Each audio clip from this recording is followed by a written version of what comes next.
مستمعي هيفي اف ام الاعزاء، اسعد الله اوقاتكم. انا عامر مراد اقدم لكم نشرة موجزة لاهم الاخبار استهلها بالموجز. روسيا تطرح خططها للحل السياسي في سوريا وسط غموض حول مصير الاسد.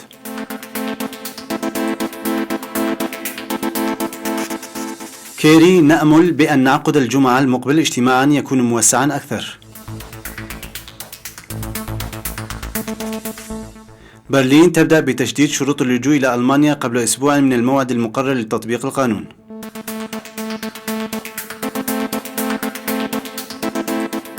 مفوضية شؤون اللاجئين: أطفال ونساء اللاجئين يتم الاعتداء عليهم جنسيا في الدول التي يعبرونها.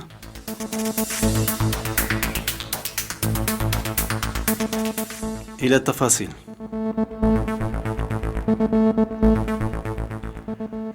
طرحت روسيا خططها للحل السياسي في سوريا وسط غموض يبدو متعمدا فيما يتعلق بمصير رئيس النظام السوري بشار الأسد وموقعه في هذا الحل. وقال وزير الخارجية السعودي عادل الجبير إن الاجتماع الرباعي في جنيف أمس كان إيجابيا، حيث تمت مناقشة تطبيق مبادئ جنيف 1 المتضمنة إنشاء حكومة انتقالية في سوريا وضمان انتقال سلس للسلطة وتكوين حكومة ديمقراطية وبناء مستقبل جديد لسوريا لا يشمل الأسد. وأضاف الجبير أنه لا يزال هناك تباين فيما يتعلق بموعد رحيل الأسد، وأنه سيتم التخطيط لاجتماعات مستقبلية فيما يخص إنهاء الأزمة. بدورها قالت مصادر تركية أن الروس بدأوا فعليا عملية جس النبض، وأظهروا بأنهم مستعدون لمناقشة مصير الأسد من دون أن يقدموا تعهدات واضحة بهذا الشأن. من جهتها قالت مصادر سوريا معارضة أن الروس اقترحوا تعهدا مكتوبا بأن الأسد لن يترشح في الانتخابات الرئاسية المقبلة، لكن الروس في الوقت نفسه صرحوا بأنه لا مشكلة في إكمال الأسد ولايته، وهو ما يبدو مرفوضا بشدة من المعارضة السورية وكذلك من مجموعة أصدقاء سوريا التي اجتمع 3 من وزراء خارجيتها في العاصمة النمساوية فيينا بنظيرهم الروسي سيرجي لافروف أمس لبحث الملف السوري. وتقضي الخطة الروسية بتجميد القتال مع الجيش السوري الحر وفك الحصارات المتبادلة وإجراء انتخابات برلمانية وحكومة انتقالية وانتخابات رئاسية من دون أن تضع جدولا زمنيا واضحا لهذه الخطوات. كما تقضي في مرحلة لاحقة بضم الميليشيا السورية الحليفة للنظام إلى الجيش النظامي ثم دمجه مع الجيش الحر، كما تتضمن تحديد بنك أهداف مشترك بين الدول التي تقصف في الأراضي السورية، ووضع الفصائل التي لا تقبل بالحل السياسي في بنك الأهداف.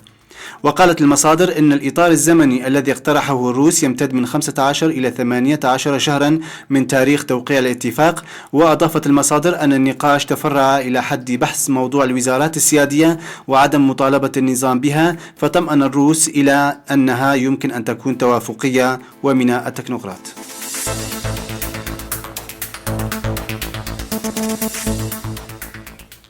أعرب وزير الخارجية الأمريكي جون كيري عن أمله بأن يعقد يوم الجمعة المقبل اجتماع دولي جديد حول سوريا يكون موسعا أكثر، بعد اجتماع عقد أمس في فيينا وضم السعودية وتركيا وروسيا والولايات المتحدة. ولم تظهر مؤشرات على إحراز تقدم نحو إنهاء الصراع المستمر منذ أكثر من 4 سنوات بعد اجتماع كيري مع نظيره الروسي سيرجي لافروف، ثم إجراء محادثات رباعية ضمت أيضا وزيري خارجية السعودية عادل الجبير وتركيا فريدون سينيرلي أغلو. وفي السياق قال الرئيس الفرنسي فرانسوا أولاند أمس إن الرئيس السوري بشار الأسد هو المشكلة في الأزمة السورية وليس الحل.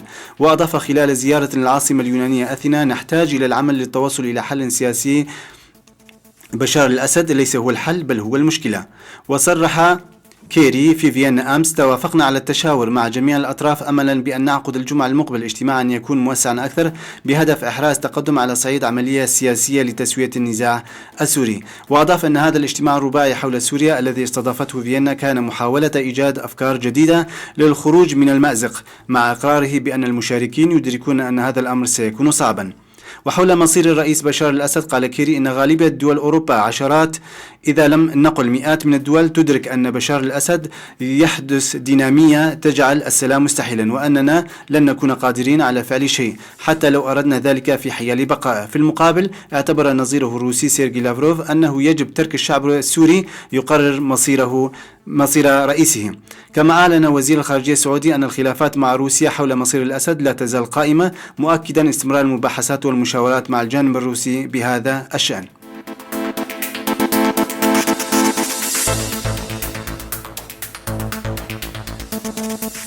تبدأ برلين اليوم السبت أي قبل أسبوع من الموعد المقرر سلفا تطبيق قانون يشدد شروط اللجوء إلى ألمانيا، وذلك لمواجهة التدفق غير المسبوق للمهاجرين هذا العام.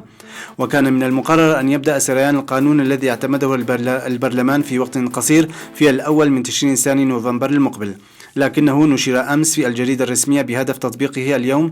وأشار المنسق الحكومي لملف المهاجرين بيتر ألتماير إلى إشارة تجاه المرشحين للجوء في ألمانيا. وسيؤدي القانون إلى حرمان ما عدا في حالات استثنائية مواطني 3 دول من البلقان هي ألبانيا وكوسوفو ومونتينيغرو من حق اللجوء في ألمانيا، حيث ستعتبر هذه الدول آمنة.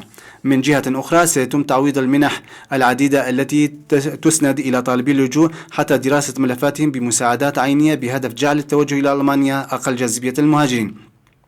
كما سيتم تسريع إجراءات طرد من ترفض طلباتهم. من جانب آخر يبدو أن اتفاقا بدأ يرتسم في صلب ائتلاف المستشارة أنجيلا ميركل بشأن إقامة مراكز خاصة على الحدود تسمى مناطق عبور لطرد أسرع المهاجرين الذين لا يستجيبون بوضوح لشروط اللاجئين في ألمانيا على غرار المهاجرين لأسباب اقتصادية.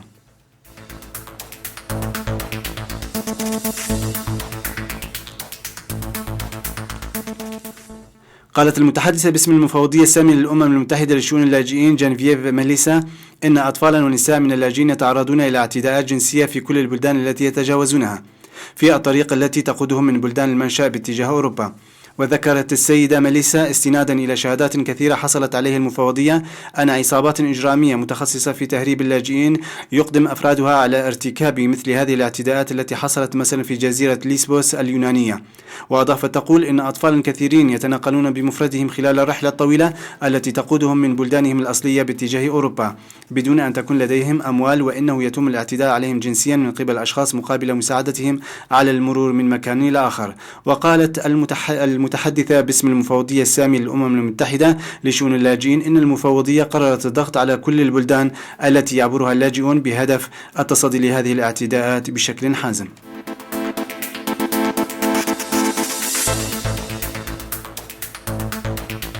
مستمعي هيفي FM الأعزاء، إلى هنا تنتهي النشرة الموجزة، قدمتها أنا عامر مراد. طابت أوقاتكم.